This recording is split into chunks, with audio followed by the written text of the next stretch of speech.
al aire. Muy buenas noches, familia Maranata, que el Señor le bendiga. Es una bendición muy especial estar esta noche aquí con ustedes, pudiendo compartir en esta hora este discipulado escatológico que es muy necesario para nosotros. Le pedimos al Señor en esta noche que Él nos pueda visitar, que Él nos pueda orientar, que Él nos pueda guiar a través de la luz gloriosa del Espíritu Santo y que juntos podamos alcanzar aquello para lo cual fuimos alcanzados. Sean todos bienvenidos. Amén, amén. Queremos ver si ya está por allí alguien conectado y para poder darle ya la bienvenida. Sean todos bienvenidos esta noche a esta su casa, aquí con familia Maranata, ¿verdad? Mientras quiero pues dar la bienvenida aquí a mi hermanito Juan Carlos, que Dios te bendiga. Sí, buenas noches, hermanos. Pastor, pues aquí estamos en disposición. Y pues adelante, ¿verdad? Amén. Vamos a hacer una breve oración y pedirle al bendito Espíritu Santo que sea el que nos dirija, que sea el que nos guíe hacia toda verdad. Esa es la misión, o una de las misiones por las cuales el Espíritu Santo quedó aquí en la tierra, guiarnos hacia toda verdad. El Señor dijo: les conviene que yo me vaya, porque Él no hablará de sí mismo, sino tomará de lo mío y se los hará saber. Padre bendito de la gloria, te damos gracias en esta noche por este tiempo especial que nos permites convivir con la familia Maranata, Señor, alrededor de tu mesa. Y hacemos la oración de Mateo 6, Señor. Padre nuestro que estás en los cielos, santificado sea tu nombre. Y aquella parte, Señor, que dice: el pan nuestro de cada día, dánoslo hoy, Señor. Que el maná que viene del cielo pueda ser descendido en esta noche con unción, con una unción magisterial, Señor, para toda la familia. Lo rogamos en el nombre bendito de Jesús. Amén, amén y amén. Bendiciones. Si le das la bienvenida, mi hermanito, a los hermanitos que están ya conectados, la misma dinámica, usted puede participar, puede comentar, puede preguntar, y si el Espíritu nos favorece, pues vamos a dar respuesta, y si no, pues vamos a consultar en aquellas respuestas que no sepamos darlas, ¿verdad? Ok, mi hermanita Miriam Zarco, buenas noches, hermanita, bendiciones. Igual a la hermanita Juana Loyola. Amén, amén. Adán Mendieta, Astrid Padua, Mario Villalobos, presente, bendiciones. Esquivel García, Chequeleque, presente. Juana Loyola, presente, que Dios los respalde, amén. Bendiciones, hermanitos. Jenny Franco, Lidet Colorado, está en vivo. Que así sea. Jenny Franco, Lidet Colorado, Chequeleque, bendiciones. Nairobis Conde, amén, amén. Y mi hermanito Marco Antonio Barajas, aquí presentes. Y sí, son todos ahorita, por el momento. Muy bien, sean todos bienvenidos y sus aportaciones van a enriquecer este tema, que pues ya se ha vuelto, yo creo que una serie. Realmente queríamos compartirlo en un solo estudio, pero creo que Dios nos ha ido dando poco a poco el desarrollo de los escenarios escatológicos. Y recuerdo cuando empezamos esta serie definiendo qué es un escenario. Y un escenario no es más que un espacio en donde se dan ciertas escenas que tienen que ver con una obra, si es que habláramos de un teatro, de un escenario de teatro. Y hemos estado enfocándonos a estos distintos escenarios. Aquí en Ministerios Ebenezer se nos ha enseñado, ¿verdad?, gracias al Espíritu Santo, que hay 7 escenarios escatológicos a donde los ojos de la iglesia tienen que estar puestos. ¿Para qué? Para conocer los eventos que están sucediendo y poder, a través de los eventos, conocer en qué tiempo en esa línea escatológica estamos viviendo. Entonces es bien importante, muy importante, que nuestros ojitos estén puestos en cada uno de estos escenarios. Ya vimos varios escenarios y hoy corresponde hablar del escenario Israel. La nación de Israel, que es una nación bendita entre todas las naciones, de hecho es el pueblo escogido por Dios, y bueno, y la nación Israel como nación, como territorio, como personas, es un escenario. Anteriormente se decía, ¿verdad?, que Israel es el reloj de Dios, así incluso yo llegué a escuchar esa expresión, pero realmente Israel no es el único reloj que Dios tiene, ¿no?, sino que Israel viene siendo como una aguja de ese reloj, ¿verdad?, que tiene hora, tiene minutos, tiene segundos, ¿verdad?, tiene números. Entonces Israel no es el reloj solamente, sino es parte del reloj de Dios, ¿verdad? Entonces, si podemos leer por aquí Marcos capítulo 13, verso 28, vamos a leer la versión de las Américas. De la higuera aprended la parábola, cuando su rama ya se pone tierna y echa las hojas, sabéis que el verano está cerca. Así también vosotros, cuando veáis que suceden estas cosas, sabed que Él está cerca a las puertas. Mire, hermano, sabed, dice la Escritura, que Él está cerca a las puertas. Déjeme compartirle algo que ayer nos remarcaban en el estudio de pastores, que me taladró el corazón, porque es un llamado. Nosotros tenemos instrucciones apostólicas, recibimos cada martes lineamientos, enseñanzas, exhortaciones, palabra profética, escuela profética, y nos decían que la palabra profética más segura es la palabra escrita, pero nos marcaban mucho a los ministros, a los pastores, que la palabra profética es la escatología. Entonces, para poder realmente, y esto va para todos aquellos que tenemos al frente, bueno, ahorita pues una congregación, o tenemos al frente un discipulado, realmente palabra profética, yo voy a remarcar esto porque creo que a veces tal vez tenemos la teoría, pero ya en la práctica lo confundimos, ¿verdad? Pero la palabra profética es la palabra escrita, mientras que la palabra de profecía es un carisma, es un don, es un regalo que el Espíritu Santo da. Amén. En tanto que el regalo hecho hombre, profeta, es un doma. Dicho de otra manera, y espero que quede esto bien claro y lo vamos a estar repitiendo, el mover profético tiene que ver con el Padre, tiene que ver con el Hijo y tiene que ver con el Espíritu Santo. ¿Cuándo está la unción profética de parte del Padre? Está escrito en la palabra profética, que es más segura. ¿Cuál es la palabra profética escrita más segura? Los 66 libros que están escritos en nuestra Biblia. Esa es la palabra profética. El don de profeta, ese es un regalo del Hijo. Se dice domas a los ministerios o a los ministros que Dios son regalos hechos hombre. No es lo mismo un doma, profeta, que la palabra profética, es más segura que la palabra. Pero muy distinto es una palabra de profecía. Una palabra de profecía la da el Espíritu Santo a través de los vasos, y es uno de los 9 dones espirituales que narra la Escritura. Entonces, a veces cuando hay una profecía, dice la Biblia que hay que discernir los espíritus. Cuando hay una profecía, usted que siente el dar una palabra, déla. Usted no es, su función no es será de Dios, será mi carne, será mi alma, no. La función del vaso, que le cae la unción del don de profecía, y así deberíamos decir, el don de profecía de la profecía. Entonces, cuando en nuestras reuniones hay profecía, tenemos que tener cuidado, porque de repente decimos, es que hubo palabra profética, me dieron palabra profética. No, la palabra profética son los 66 libros de la Biblia. Quizás usted quiere decir, hubo profecía o palabra de profecía.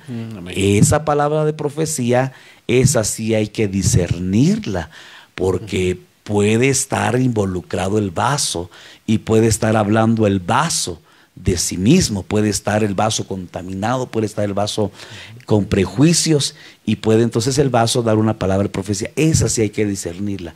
En cambio, la palabra profética más segura, esa ya está escrita, es palabra inspirada por el Espíritu de Dios. No sé si ¿Está claro, Juan Sí. Carlos? Sí, Más sí, o sí, sí, menos. adelante. No, ¿Qué adelante, dije? adelante. En resumen, ¿qué dije? Te agarré en curva. Bueno, no sé si usted tiene dudas, pero bueno, estamos para eso. ¿Sabe por qué le digo? Porque la función de los pastores, de los que estamos al frente, es dar escatología, palabra profética igual a escatología. Y le voy a decir como nos lo dijeron ayer, a veces hay pastores que no se meten a dar escatología porque no estudian y todo el tiempo es dar predicación y predicación y predicación y devocional, y gloria a Dios por eso nos decían. Pero a mí me pusieron a temblar y dije, no, vamos a dar escatología. Entonces hablar de estos escenarios es hablar de escatología. Bueno, no sé si hay comentarios, mi hermanito, o si tú quieras aportar algo a lo que estamos comentando, mi hermanito Juan Carlos. Aide Chávez, amén. Guío, bendiciones. Gloria Márquez, bendiciones, pastor, muy buena enseñanza. Amén, amén. La hermanita Marco Barajas, Sagrado Colorado, bendiciones, hermanos.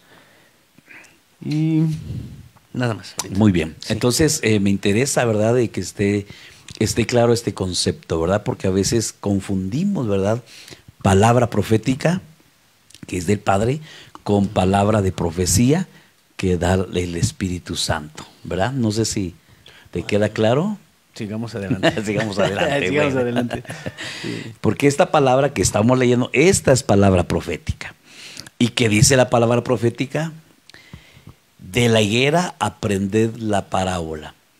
Hay varios principios para poder interpretar la escritura y sobre todo tener mucho cuidado cuando hablamos de doctrina. Doctrina es enseñanza. La doctrina nos salva del infierno, pero sí nos puede salvar de no pasar la gran tribulación. Entonces, hay ciertos principios de interpretación y uno de ellos lo quiero abordar en esta noche acerca de la higuera. ¿Qué es la higuera? ¿Qué representa la higuera?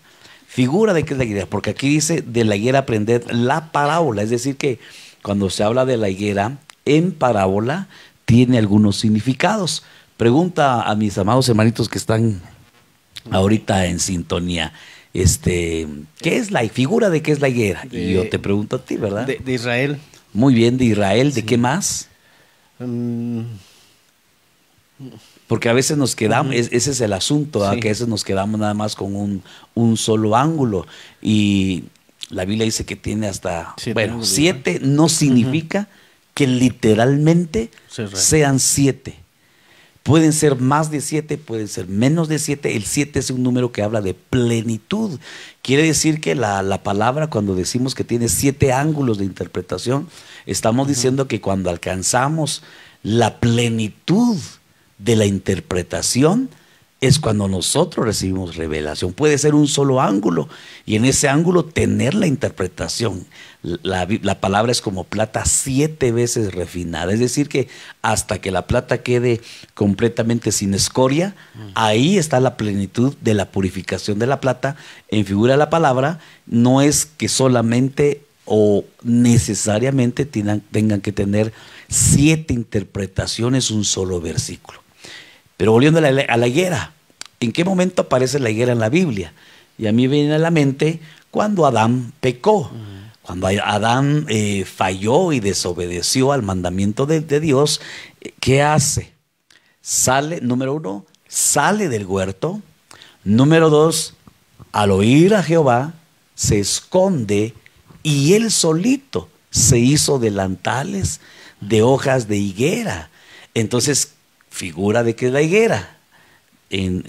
Por eso depende la parábola. Si hablamos en la parábola de Adán y Eva, que no es una parábola, es una realidad, fue algo real.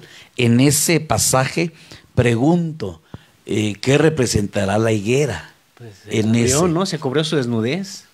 ¿Con qué nos queremos cubrir el pecado? Porque lo que estaba él queriendo cubrir o encubrir era la vergüenza, su desnudez. Entonces hay gente, la higuera bien podría representar en estos tiempos Por ejemplo, religiosidad. Hay gente que va a la iglesia como para cumplir. Falló en la semana y siente que ir a la iglesia, siente que congregarse religiosamente ya va él a cubrir su desnudez, su falta, su pecado. Eso es por poner un ejemplo de lo que es la higuera. Bueno, pero ahorita estamos hablando en el escenario de Israel. Efectivamente, la higuera representa a Israel. Ahora, yo te pregunto a ti, parece que hay un comentario, ayúdame por favor. Sí. ¿Por qué decimos que la higuera es figura de Israel? Pero bueno, leamos el comentario. Dice Adán Mendieta, de Israel. Juana Loyola, nosotros como iglesia, creo. Adán Mendieta, cobertura. Juana Loyola, porque cuando el Señor venga, quiere frutos y la iglesia tiene que estar dando frutos. Muy bien, entonces la higuera también puede ser figura de la iglesia. ¿Por qué? Porque no se nos olvide que Primera de Corintios capítulo 10 dice que las cosas que le sucedieron a Israel quedaron como enseñanza para nosotros. De hecho, cuando hablamos de Israel tenemos que hacer la salvedad que estamos hablando de Israel como nación, porque hay un Israel espiritual, hay un Israel remanente, hay un Israel literal. En esta figura que vamos a hablar como escenario estamos hablando del Israel nacional, pero por lo que dice mi hermanita Juanita, ciertamente la higuera también es o puede ser figura de la iglesia. ¿Por qué? ¿Del Israel espiritual? De la iglesia, ¿verdad? Que la iglesia. Ajá. ¿Por qué? Entonces tenemos que tener bases. Para tener figuras tenemos que tener bases. ¿Por qué diríamos entonces que la higuera representa a Israel? ¿Cuál es la base? ¿Por qué decimos que Israel o la higuera representa a Israel? Pues ahí dice aprender. Pero ahí no dice en ningún momento de Israel. ¿Por qué? Entonces ahí es donde tenemos que conocer la palabra, ¿verdad? Juan capítulo 1 y verso 1 y 12 dice, a lo suyo vino y los suyos no le recibieron. ¿Y eso qué tiene que ver con la higuera? Que en cierta oportunidad Jesús pasó justamente a la higuera y esperaba de la higuera frutos. Pero al no ver frutos, la maldijo. Y al quedar bajo maldición, dice que al día siguiente pasaron sobre la higuera y los discípulos la vieron y se espantaron, ¿verdad? Se asombraron más bien de que la higuera había quedado marchita, seca. Y entonces ahí es donde se complementa y de ahí se deduce que la higuera es figura de Israel. ¿Por qué? Porque Juan 1, 11 y 12 dice, a lo suyo vino y los suyos no le recibieron. Y físicamente Jesús pasó cerca de una higuera esperando frutos cuando no era tiempo de dar fruto. Eso es lo importante, mire, hermano amado, porque aprovecho de lo devocional. Ahorita, perdón, le voy a hacer algo devocional. Si el Señor vino a buscar a Israel físico, esperando frutos físicos, en figura la iglesia, el Señor va a venir esperando frutos cuando no es tiempo de fruto. Yo le pregunto, ahorita yo estoy seguro que usted está pasando alguna prueba, alguna tribulación, alguna tentación. La iglesia tiene que estar pasando algo, porque la iglesia que se va en el arrebatamiento es aquella iglesia a la que le dice el Señor en Filadelfia, a la iglesia de Filadelfia en Apocalipsis capítulo 3, le dice, tienes pocas fuerzas. Es una iglesia que sus fuerzas las ha agotado, en que sale de una prueba y le está esperando la otra, y viene otra, y viene otra. Y es una iglesia que le están pidiendo frutos cuando no es tiempo de dar fruto. Usted es la higuera espiritual. ¿Tiene una prueba? ¿Estamos dando frutos? Porque a veces no damos frutos cuando no es tiempo de dar frutos. Eso, si usted no está dando frutos y está en una prueba, no nos vaya el Señor a decir una maldición y estemos la maldición secos, más fuerte, secos, ¿verdad? Entonces, Israel espiritual que me está escuchando esta noche, es tiempo de dar frutos, aunque no hayan las condiciones de dar fruto. Ejemplos: alguien le es infiel lo normal, hasta con Biblia. No, pues déjelo, abandónelo, porque eso dice 1 Corintios capítulo 7, ¿verdad? Si hay fornicación, si hay adulterio, pues ese es motivo suficiente para dejar, ¿verdad?, matrimonio, y estaría en su derecho. Pero Dios está demandando fruto cuando no es tiempo de dar fruto. No sé si me doy a entender. Hay amenes. Parece que hay un comentario de mi hermanito Barajas. Sí, O de alguien más, no, bueno, es el que yo veo. Amén, porque el Señor quiere Pero antes, fruto de labios. Juana Loyola. Antes, mi hermanito. Ok.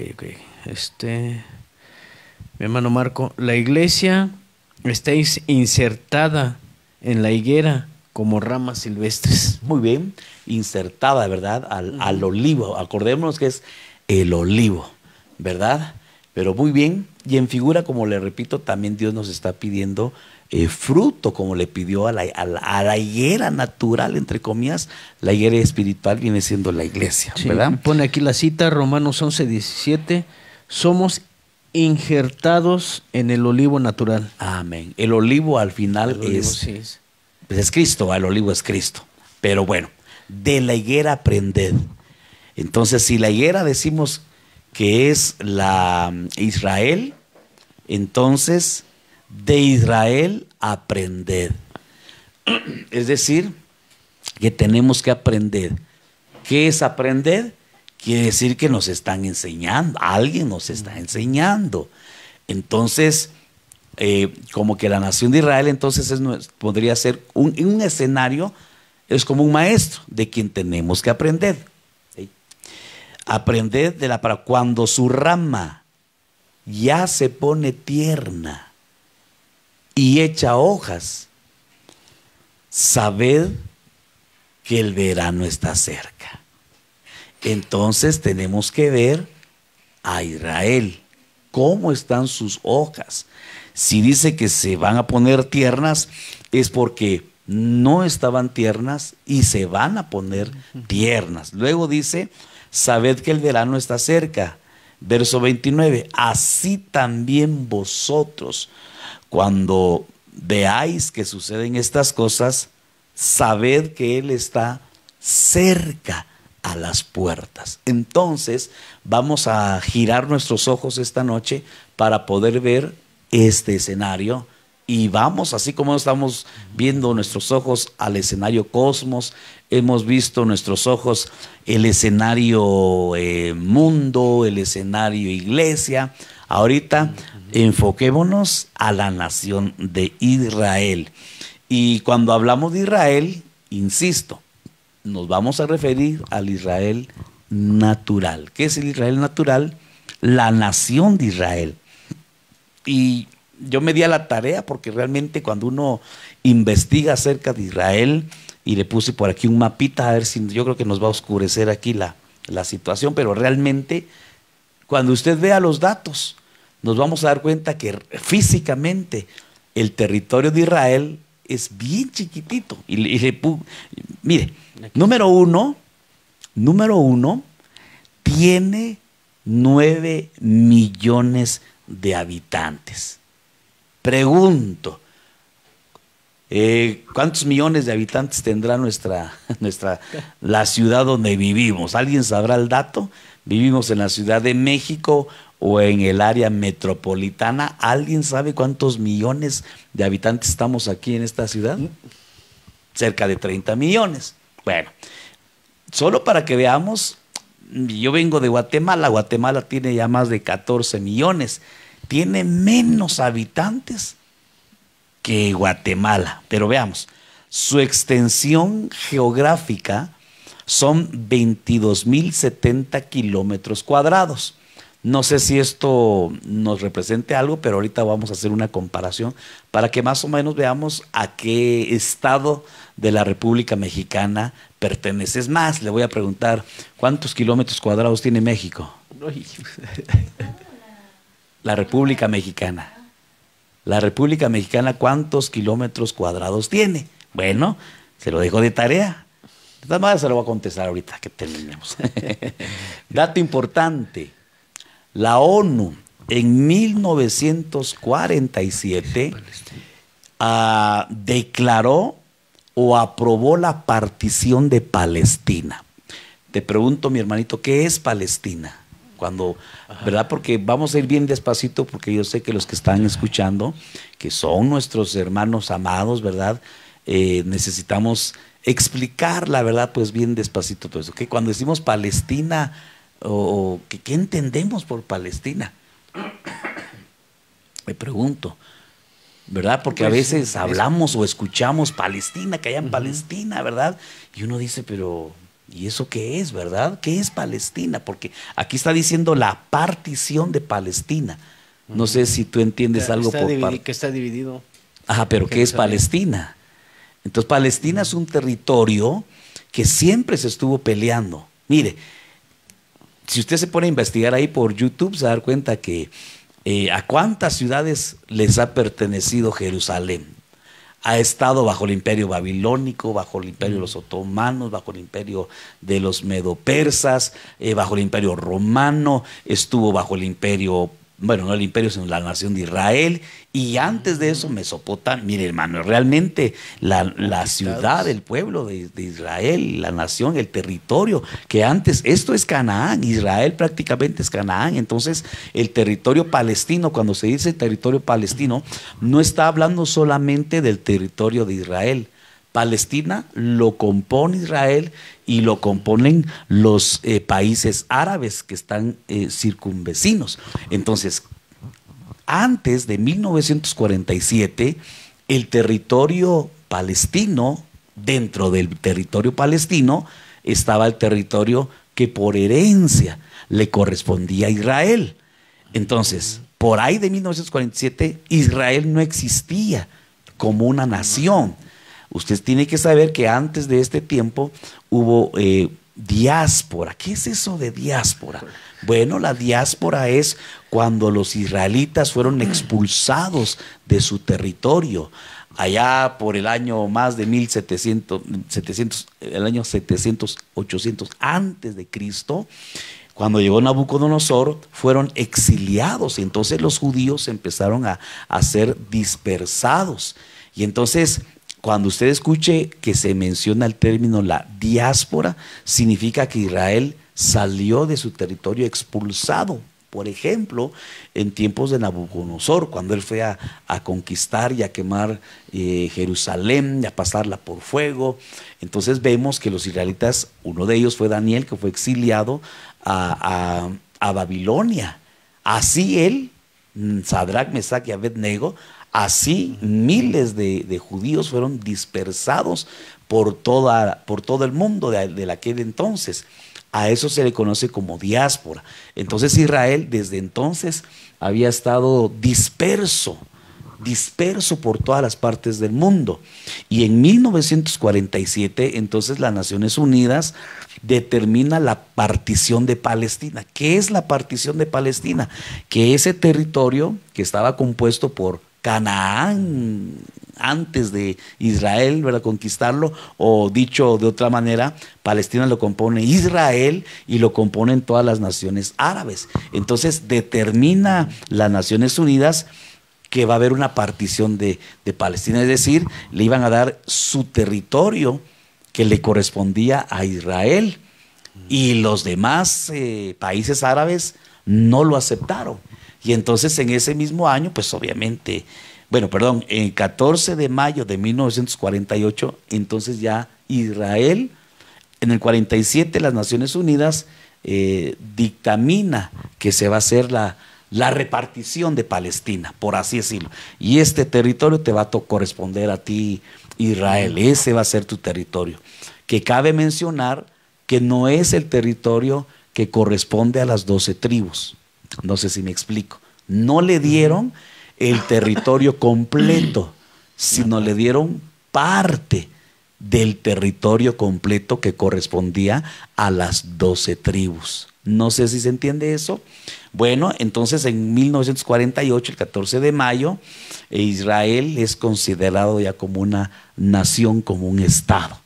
No sé si vamos bien por ahí. Sí, más o menos. sí, adelante. Nada más estoy dando datos así históricos, generales, para que podamos comprender un poquito. Se me ocurrió esto. En el mismo año 1948 se daba la guerra entre Israel y todos los países árabes. ¿Por qué? Porque los países árabes no estuvieron de acuerdo en que a Israel le dieran ese territorio, porque según ellos, a ellos les correspondía. Entonces, ahí hubo la primera guerra. Y por ahí usted va a darse cuenta entonces que hay guerras y guerras, porque ese territorio es nada más y nada menos la tierra prometida. Entonces nuestros ojos tienen que estar puestos sobre esta nación de Israel. Y vemos noticias del COVID, gloria a Dios. Y vemos noticias de fútbol, pues no tan gloria a Dios. Pero y noticias de Israel, estamos muy ajenos. Y la Biblia dice: aprended de la guerra, aprended de Israel.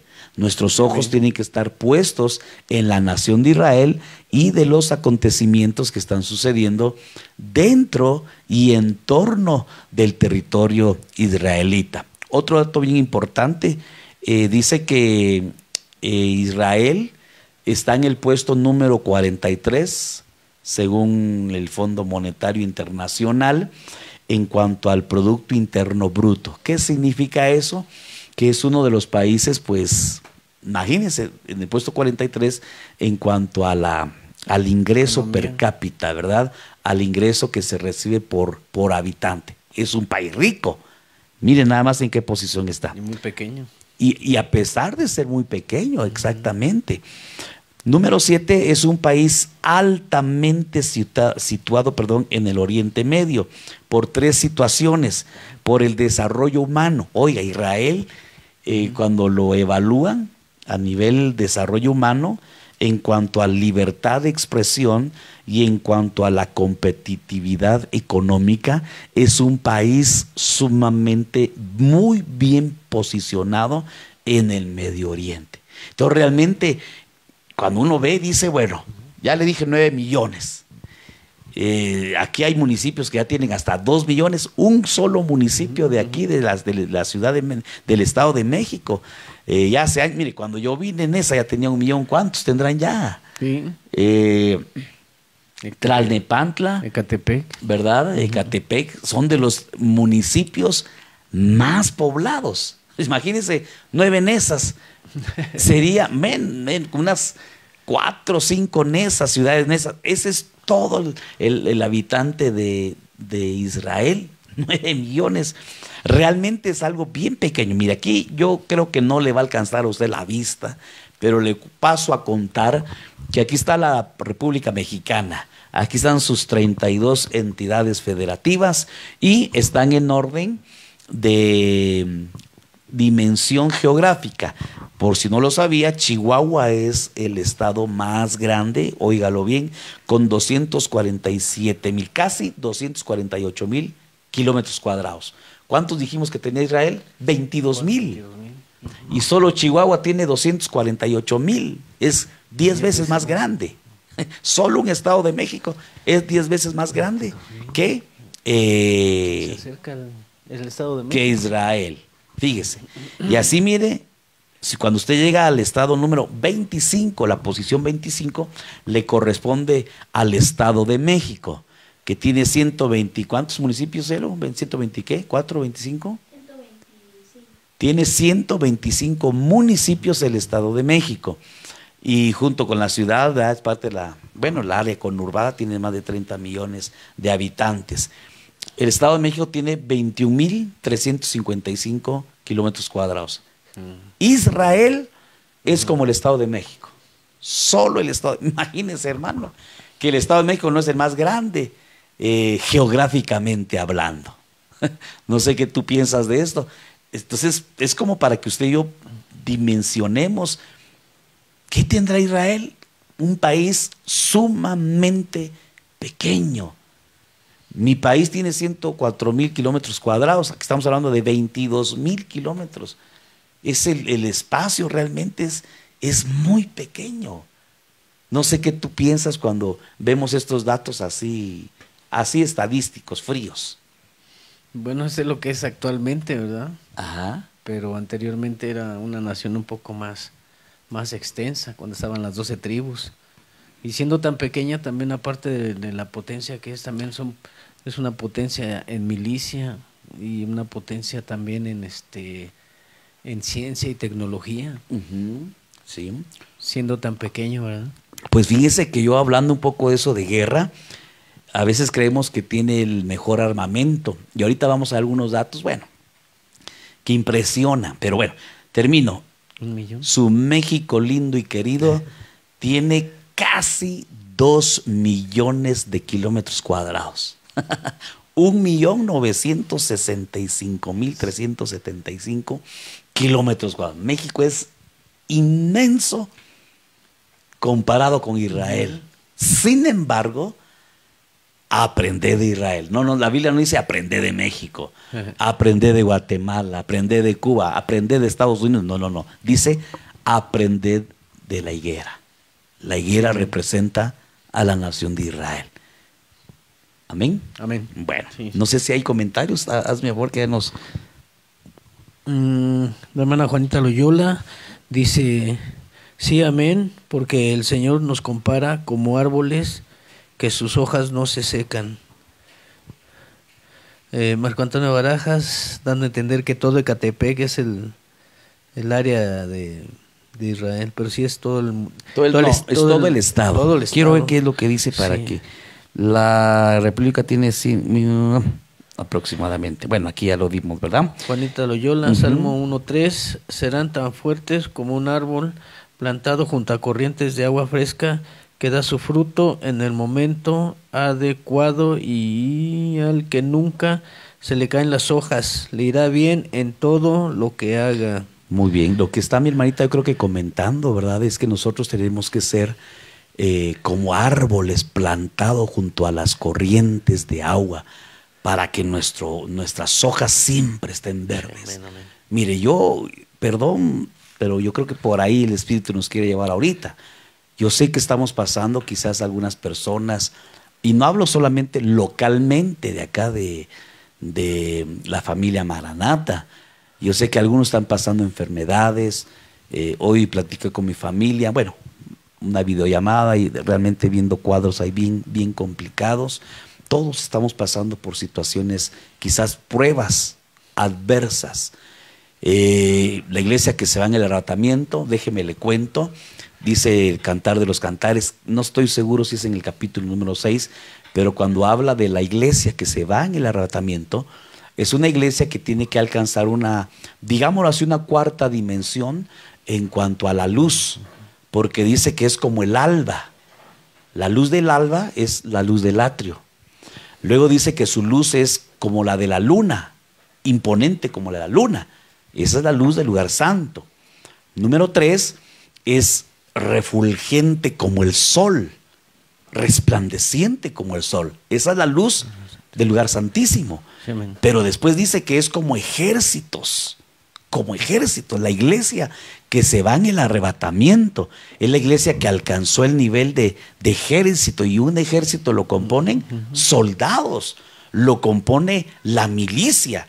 Y cuando yo veo, por ejemplo, ¿verdad?, ¿qué armamento tenía Israel en la guerra de los 6 días?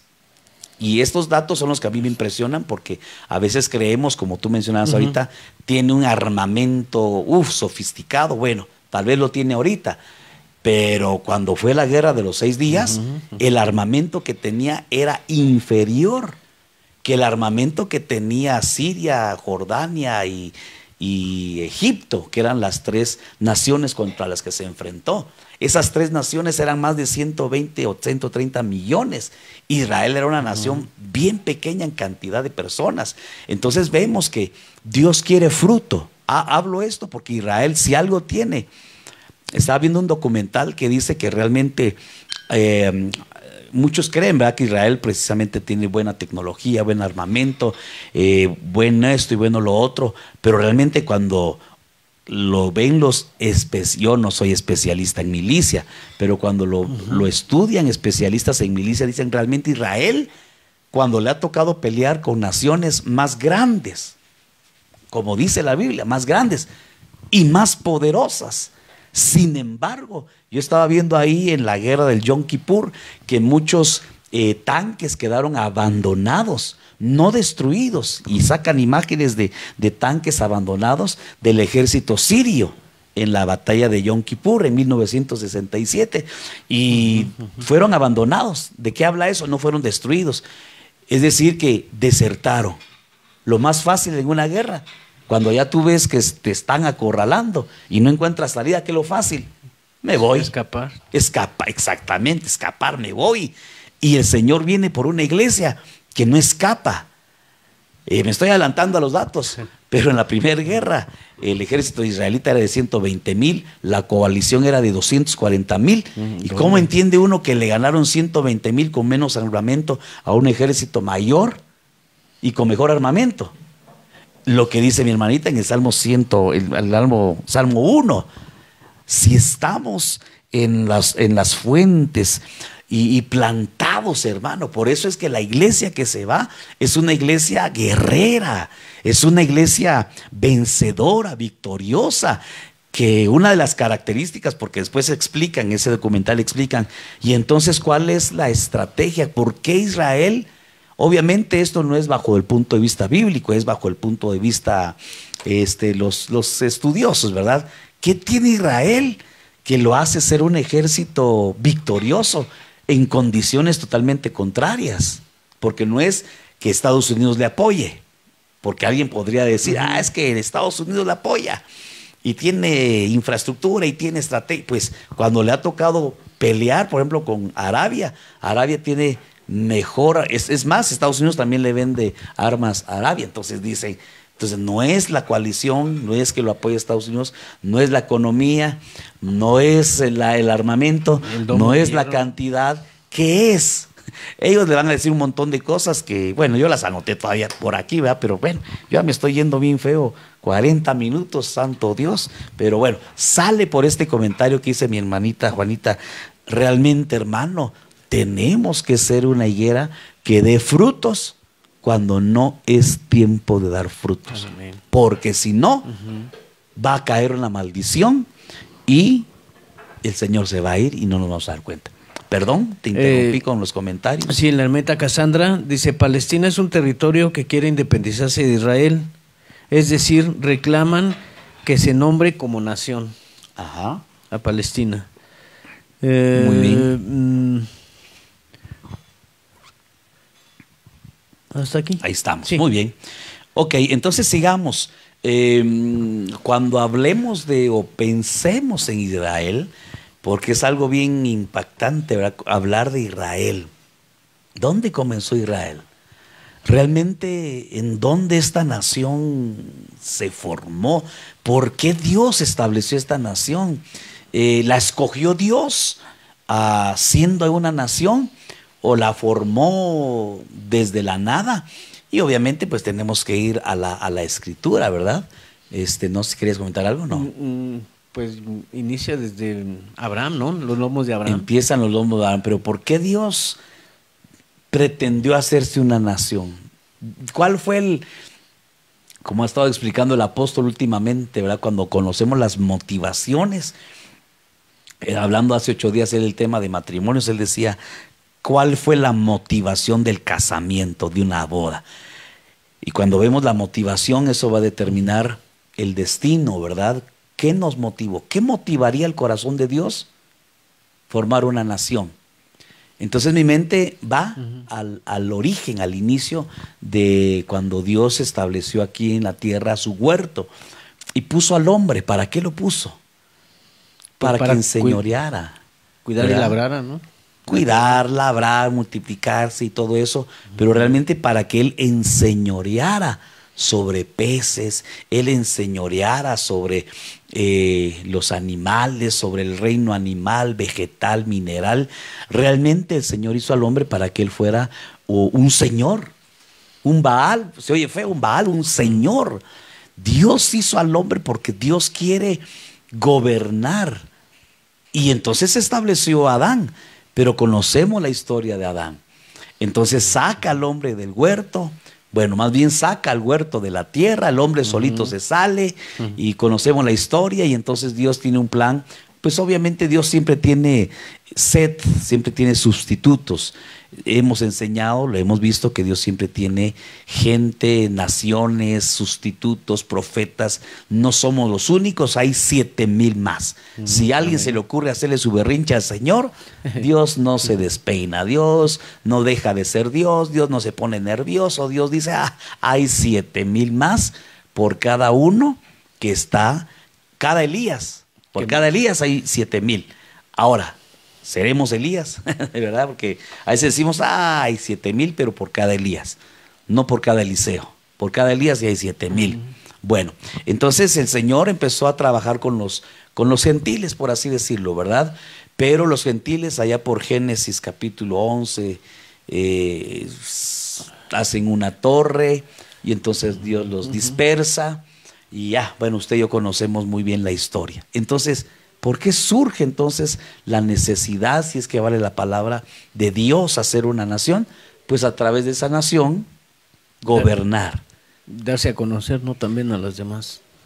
Bueno, aunque él se había dado a conocer, por ejemplo, a Jetro, ¿verdad? Y Jetro no era israelita, sin embargo dice que él era un sacerdote de Madián, dice la Biblia, ¿verdad?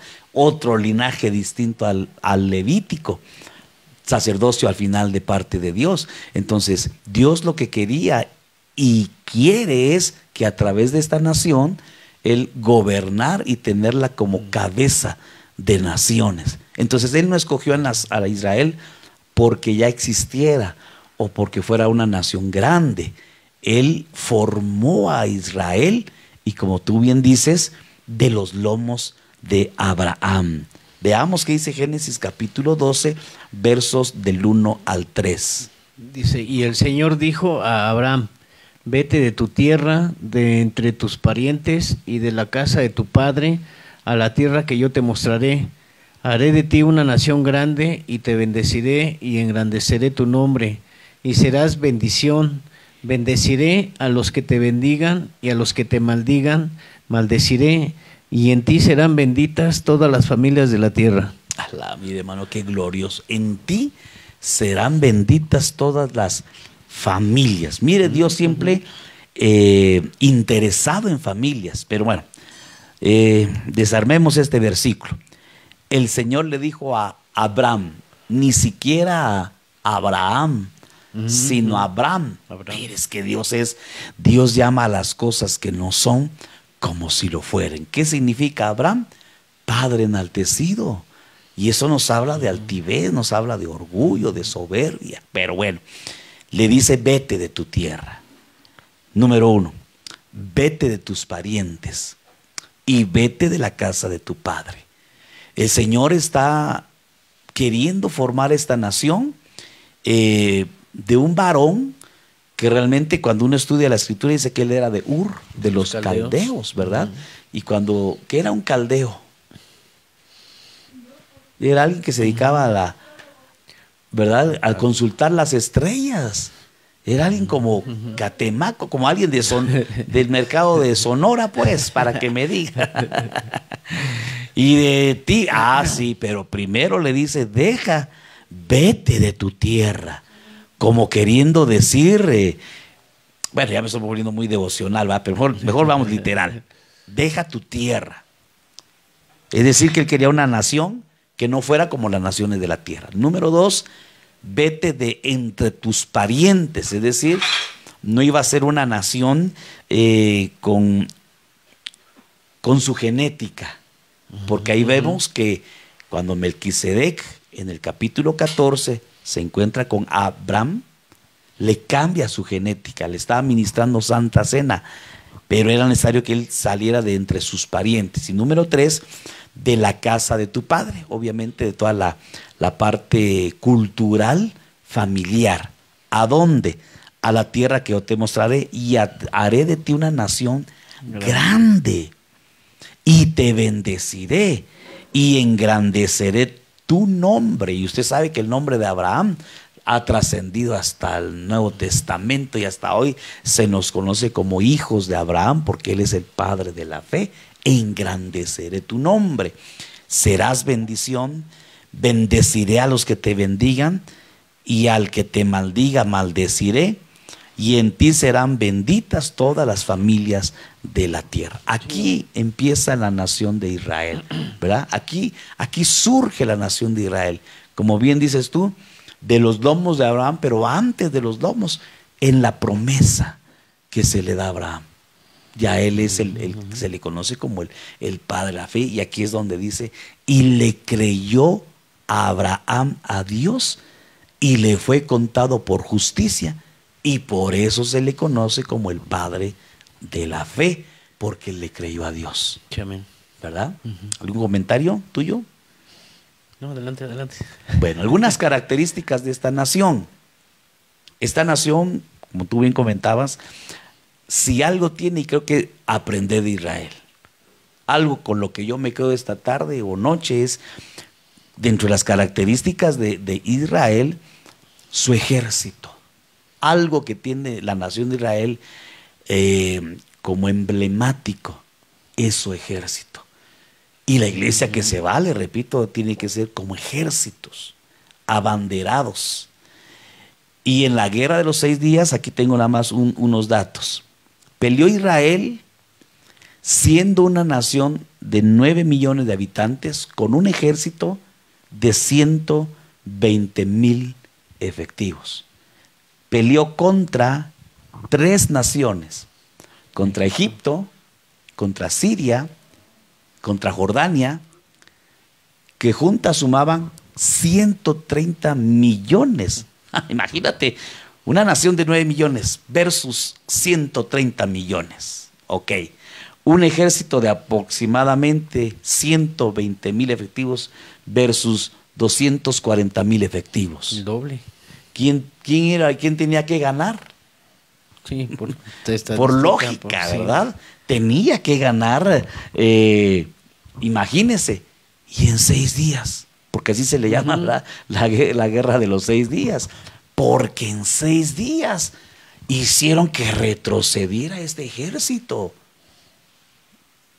¿Cómo ves, mi hermano? Pues obviamente que detrás de todo esto está el Señor, ¿verdad? Que cuida a Israel. Claro, sí. Pero acuérdate, le dicen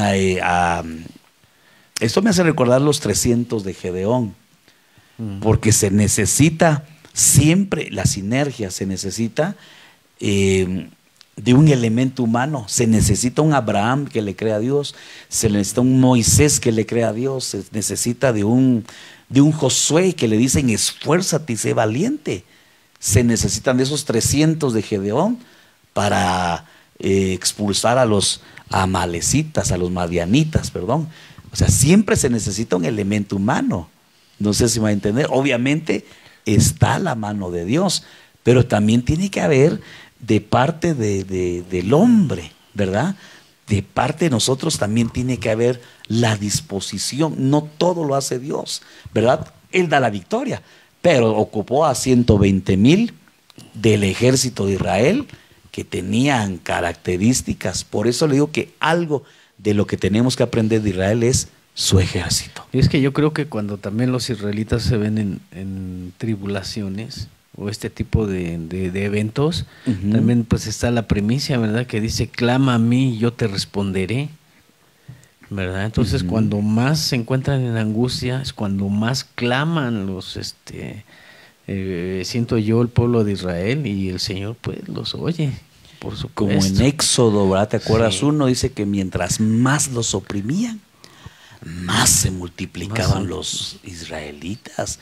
Y ya que mencionas tú ese versículo, clama a mí, yo te responderé. Usted cuando está así, imagínate qué relación habrá entre 10 versus 130. Estaríamos hablando de 13 veces más grande. Cuando tú te encuentras con un enemigo tal vez y tú te sientes 13 veces menos pequeño que él. No te sientes, eres más pequeño que él. Hablemos de una deuda, hablemos de una enfermedad, hablemos de un problema familiar, hablemos de un problema quizás hasta congregacional, ¿verdad? ¿Ante qué más problemas el pueblo se puede, como dicen aquí, achicopalar? Pues contra el enemigo, ¿no? Ajá, pero ¿a qué enemigo? O sea, no, yo lo que quiero es que, ¿qué lo hace a usted retroceder? ¿Qué hace el Israel espiritual? Desertar. Cuando vemos que Israel aprende de la guerra. Si alguna virtud tiene Israel, es su ejército.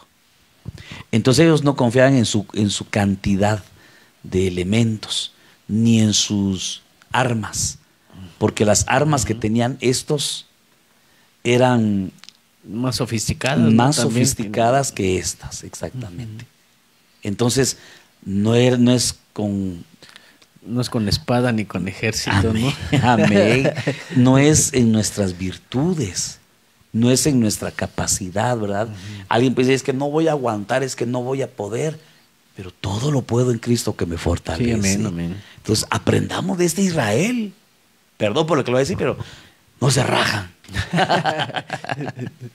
Otra característica de su ejército en la guerra del Yom Kippur en 1973. ¿Qué es la guerra del Yom Kippur? ¿Cómo la celebran? La celebran ayunando. El Yom Kippur es el día de la expiación. Usted lo puede encontrar por ahí en Levítico capítulo 16. Ellos ayunan, se abstienen, y vienen estos bandidos, ¿verdad? De Siria, y los atacan. Por eso se conoce como la guerra del Yom Kippur, porque a ellos los agarran ayunando, los agarran en las mezquitas, los agarran haciendo su fiesta. Fue como a traición, por así decirlo, ¿verdad? ¿No? Amén. Israel, bueno, contra Arabia Saudita. Alguien podría decir, no, pero es que Israel lo apoya a Estados Unidos económicamente. Y sí, ok. Pero Arabia Saudita en ese tiempo, ay Dios, petróleo, y ellos también tienen el suficiente potencial económico, y no estoy seguro si a ellos los rusos son los que les surten o les surtieron en esta guerra. En otras palabras, estaban, por así decirlo, en las mismas condiciones económicas como para decir, ¿verdad? Si tan solo me sacara la lotería, yo saldría de este problema. No es la economía tampoco la que nos va a dar la victoria, ¿verdad? Eran pesos pesados los dos. Ah, ¿verdad? No, sí. Como en una pelea no estaban tan desequilibrados. En ese aspecto no, pero los agarraron diezmados en cuanto a sus desprevenidos, pues ellos en la fiesta, porque esta es una fiesta solemne. En el Yom Kippur era el único día en el que el sumo sacerdote entraba al lugar santísimo. Obviamente, en 1973 ya no había templo, obviamente, ¿verdad? Pero es la... no deja de ser una fiesta, a final de cuentas, ¿verdad? Solemnidad de la fiesta. Es lo solemne de esta fiesta. Es entre las 7 fiestas establecidas para los judíos, es la fiesta más solemne, la más sagrada, porque es el día de la expiación donde el sumo sacerdote entraba al lugar santísimo y entraba a pedir perdón por todos los pecados de todo un año, de toda una nación. Increíble, ¿verdad? Sin embargo, Dios le dio la victoria. Amén. Lo que se admira es el ejército. Entonces, bueno,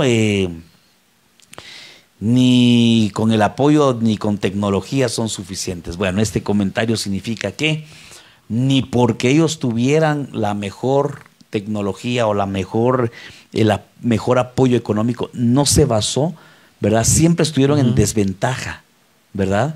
Si era en cuanto a armas, el enemigo tenía mejor. Estaban en paridad de armas, económicamente siempre el enemigo estaba mejor. Quiere decir que no es, como tú decías hace un momentito, no es con espada ni con ejército. Y entonces estos estudiosos, ¿verdad?, llegan a determinar que ellos tienen, su ejército tiene 4 características. Tiene una preparación. Eso es lo que me llamó la atención. Esto no es espiritual, esto es literal, físico. El ejército israelí tiene una preparación muy especial. Número 1, oiga hermano, dice que ellos, en cuanto a la toma de decisiones, dice que ellos, y aquí mire, dice que es el país con menos orden jerárquico.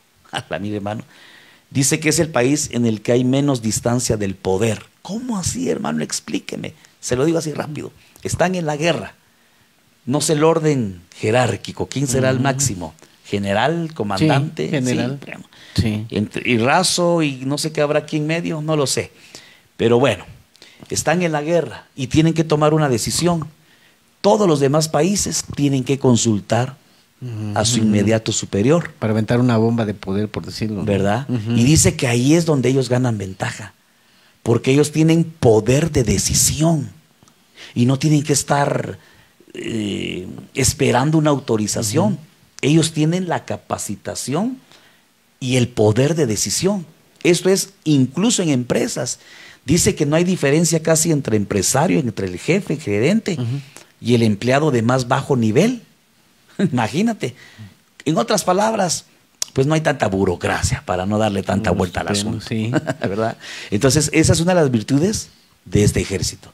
Segunda virtud, la cohesión interna. Aquí le puse la aristocracia. Es decir que, ahí, no sé si tú sabes, pero ahí los israelitas, hasta las mujeres, van a prestar servicio militar y las mujeres están capacitadas para ir a la guerra. O sea, no hacen distinción de que aquí yo soy el gerente, el comandante y aquí no me mancho las manos. No, allá no hay aristocracia en el sentido de que todos le entran a la guerra pues para acabar pronto. Otra virtud del ejército. Ventaja ante los demás. Los demás no, aquí está el capitán y se esconde y ellos no. A la manera de David. David iba a la guerra, él era el que iba a la batalla. Y si lo aplicamos en lo espiritual, no, yo soy el apóstol, yo soy el pastor, yo soy el maestro. No, yo no soy, no sé si me va a entender. ¿Qué opinas? Ahorita que veía yo moral de combate, me recuerda a Urías, cuando David lo obligaba de alguna manera a que fuera con su mujer en varias ocasiones, y él decía, no, pero ¿cómo crees? Pues mis hermanos están en batalla y yo aquí, mis hermanos están en batalla, decía Urías, y yo como aquí disfrutando si mis hermanos están allá peleando, ¿verdad? Claro. Y a esto me refería cuando mencionaba hace un momentito que encontraban tanques de los enemigos abandonados, varios tanques desertaron. En otras palabras, en buen mexicano, no se rajan. De eso habla la moral de combate. Están al pie del cañón. Características de un ejército israelí. Y número 1, dice que el ejército cuida mucho el capital humano. Yo no sé de armas, yo no sé de tanques. ¿Dónde llevará el motor el tanque, adelante o atrás? Tampoco sabes de tanques. Tampoco. En los lados, en los lados, porque ya ve que tiene arrugas. No, pero el motor. Entonces dice que ellos, sus tanques, si el motor lo ponen los enemigos atrás, ellos lo ponen adelante. O sea, ellos, perdón, este dato sí no lo tengo muy claro porque ya era la hora.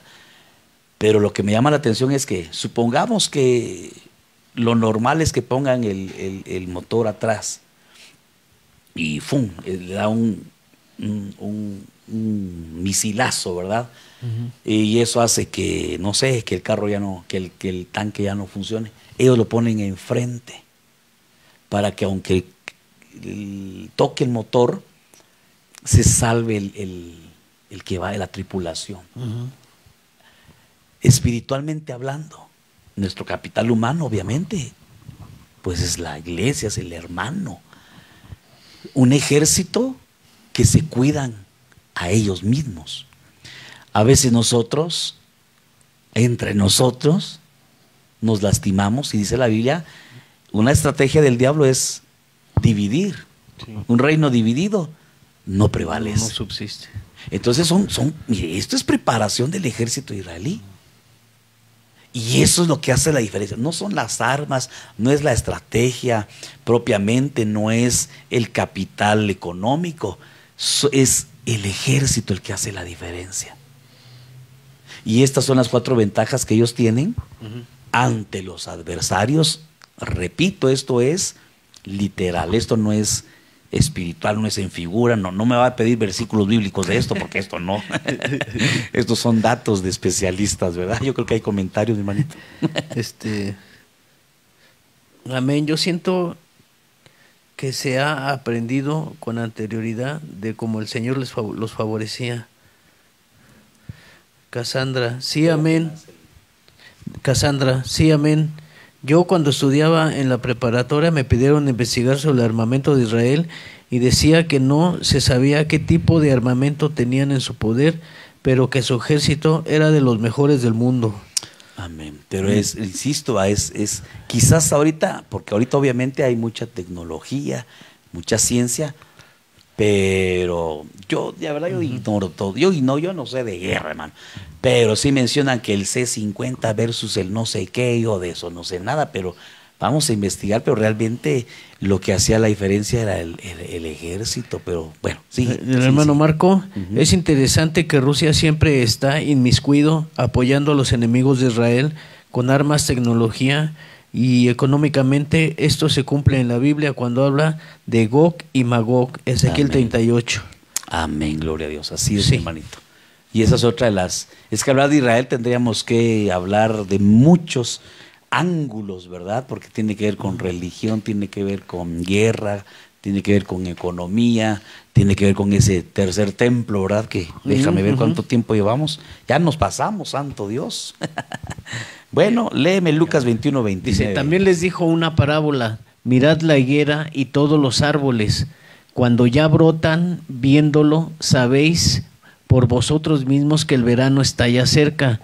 Así también vosotros, cuando veáis que suceden estas cosas, sabed que está cerca el reino de Dios. Está cerca, Maranata, ¿verdad? Amén. Entonces, mire, con tanto COVID, con tanto que la economía, como que nuestra mirada, si es que algún día la hemos puesto sobre Israel, creo que ahorita nos han desviado la mirada, ¿verdad? Por eso, mire, estos temas tienen que ver con... Pongamos atención a los 7 escenarios, no nos enfoquemos solamente a uno. Es una escena, es una obra de teatro con 7 escenarios y todos están simultáneamente obrando al mismo tiempo, entonces tenemos que estar viendo sobre todos, ¿verdad? Bueno, la nación de Israel, yo creo que terminamos con esto. Hazme favor de leer ahí, mi hermanito. Dice, nación de Israel, los tratados de paz que están intentando de hacer con ellos, el entorno del Medio Oriente. Número 1, entonces, como señales, ¿verdad? Tenemos que poner atención a los tratados de paz. Que yo no sé, pero habían solo 4 naciones árabes, ¿verdad?, que habían hecho paz con Israel. Y hace poquito, creo que fue el 24 de octubre del 2020, apenas octubre, noviembre, diciembre, enero, febrero, marzo. Hace 4 meses apenas. Pacto de Abraham, ¿no? Sudán, y esa nación es bien impresionante porque dice que en 1967 en esa nación se declararon los 3 nos sobre Israel. No pacto de paz, no reconocimiento de Israel como nación. Y ahí ya se firmó el pacto de paz. Entonces, si Sudán, que era el país más álgido, el que más no, ya dijo sí, significa que todas las coaliciones y confederaciones y países árabes, si el más rudo ya dijo que sí, es más fácil que los demás digan que sí también. Eso presagia que entonces, y estando Israel en paz con todos los países árabes, que en su mayoría, si no decir todos, son musulmanes, entonces, estando en paz, va a ser fácil la construcción del tercer templo. O sea, si uno ata y amarra todos las condicionantes, se está preparando todo para eso. Pero bueno, entonces, número 1, los tratados de paz. Hay que poner atención a los tratados de paz con Israel. Número 2, la edificación del último templo. ¿Cómo estaremos en ese punto, verdad?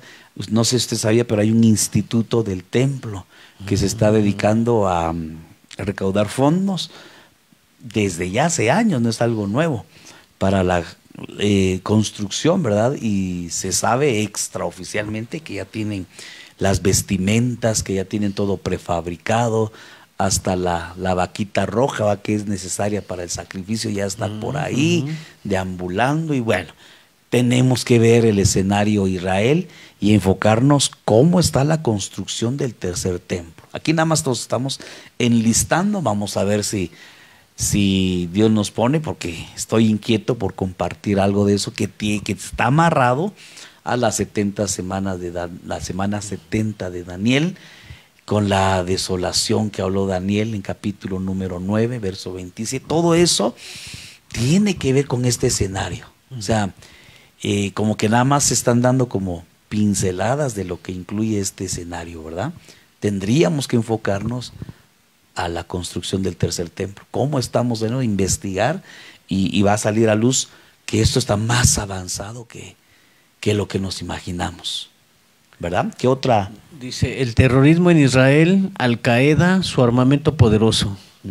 Hay que estudiar cómo está la situación bélica en torno de Israel, ¿no? ¿Verdad? Porque lo ataca, ¿no? Ajá, muy bien. ¿Qué más? La unificación de los países árabes en contra de Israel. Sigue, mi hermanito. La aceptación de la ONU para que Palestina sea un estado independiente. Las amenazas de Irán para destruir a Israel, su planta de uranio y su armamento nuclear. Bueno, todo esto son como temas que tienen que ver con este escenario. Con lo relacionado al templo, a la construcción del templo. Ajá. Digamos que la construcción del templo es un ingrediente o un actor, o es una escena que está dentro del escenario Israel. Ese solo es uno, ¿verdad? Pero habría que ver y desarrollar todos estos. Todo lo que tiene que ver con esto que acaba de leer mi hermanito Juan Carlos es parte del escenario Israel. No sé si hay más aportaciones, comentarios.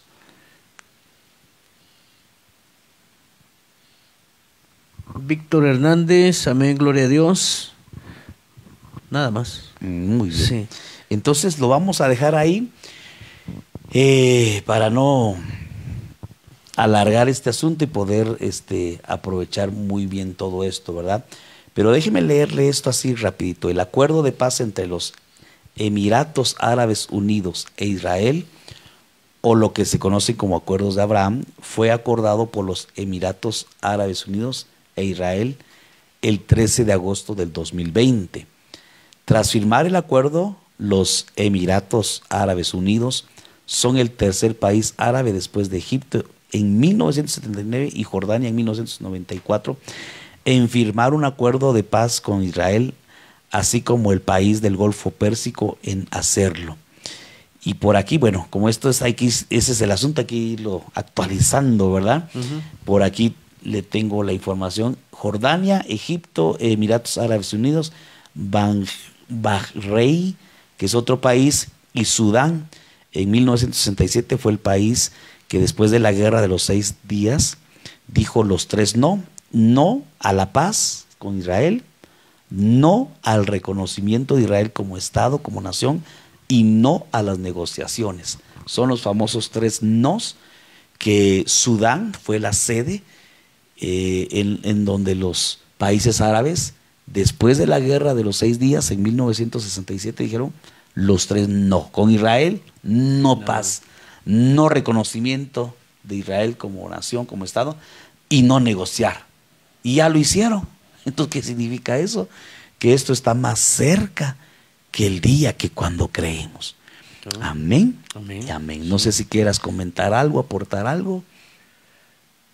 Es que, o algo que esté por ahí escrito, no sé, ¿verdad? Ya que se hablaba acerca de los acuerdos de paz, entonces no sé qué tenga que ver, que esté relacionado con el texto que dice, cuando se hable de paz y seguridad, entonces vendrá el fin. Claro, es totalmente, es parte, ¿verdad? De eso, cuando estén diciendo al caballo blanco, porque esa es la característica del caballo blanco. Hemos enseñado los aquí acuerdos de paz, ¿verdad? Claro.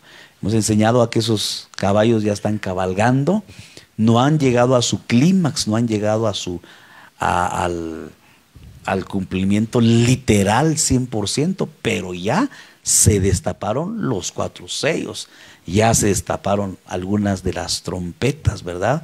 Y esto es bien impresionante porque esta es la palabra profética.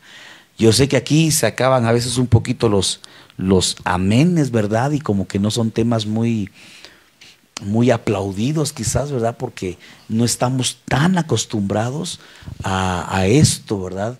Que esto es escatología, hermano, y esto nos tiene que llevar a un despertar, y son señales. Es como cuando yo digo vamos al puerto, y mientras ya vamos viendo, ya estamos a 5 kilómetros, hermano, allá tiene que estar uno, ya tiene que estar, imagínese, llega uno y se queda dormido, lo van a dejar ahí adentro del carro y se va a quedar dormido, ya llegamos. Ya estamos a punto de partir y la iglesia tiene que estar apercibida. Tenemos que estar enterados de todos estos acontecimientos que son, esto no es, antes se hablaba de que se iba a firmar, no, ya se está firmando la paz con Israel y todas estas naciones. ¿Qué más falta, mi hermano? ¿Qué falta? ¿Qué falta? Falta que la iglesia esposa despierte. Y eso es lo único que falta, hermano. Ya las señales, yo leo todo esto y digo, pues esto ya es casi que historia. Ya la escatología nos rebasó, ¿verdad? El tiempo de su cumplimiento nos está rebasando. Ya que falta, hermano, ¿verdad? Es que me llegaba el texto que dice que será en un abrir y cerrar de ojos. Entonces explicaban que en un abrir y cerrar es diferente, porque al abrirlos quiere decir que los tenía cerrados. Entonces la iglesia muy probablemente tenga los ojos cerrados. La iglesia cuerpo, ¿verdad? Cuerpo, sí. La iglesia cuerpo está dormidita, le están haciendo piojito, le están diciendo que no pasa nada, que usted está prosperada, que usted está bien de salud, que su casa está perfecta. Hermanos, si eso le están haciendo creer, dice la Biblia que tenemos que despertar. Alguien dormido, mira, alguien dormido como que estuviera muerto. Despierta tú que duermes. Amén, entre los muertos, ¿verdad? O aquella niña que dicen Talita Kumi, ¿verdad? Que dicen, no está muerta, parece muerta, pero está dormida. Pero duerme. Cuando uno duerme, y me impresiona que hay gente que ni temblores lo despiertan, que ni el celular lo despierta, deja la alarma, ni oyó la alarma, ni los compromisos lo despiertan. Entonces, la iglesia que está ahorita ajena a todos estos escenarios, nuestra función es hablarle a la iglesia y prepararle a la iglesia, y tenemos que activarnos en lo escatológico, porque la iglesia tiene que despertar, tenemos que despertar. Entonces, cuando yo veo un acontecimiento X, un problema X, que hermano, ya no voy porque me duele, se me quebró la uña. Ay, dice uno, santo Dios, por una uña ya no va a la iglesia. Y si esto es de que ya nos vamos, hermano.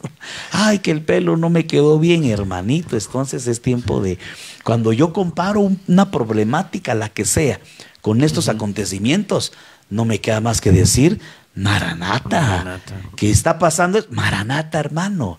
Que Amén. Estoy enojado, perdone y arreglémonos, porque Maranata, ya Cristo viene. Que estoy aquí, que estoy allá, ya no hay mucho tiempo.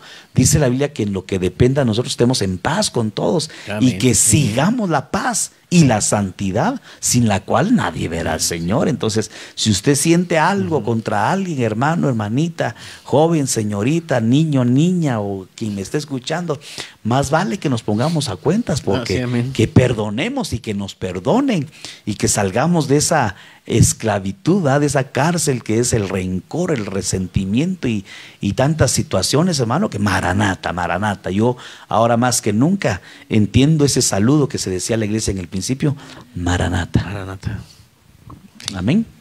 Y amén. Si no hay más comentarios, vamos a orar y pedirle al Señor su bendición, que nos despierte, ¿verdad? Si estamos dormidos, que nos despierte, sí, ¿verdad?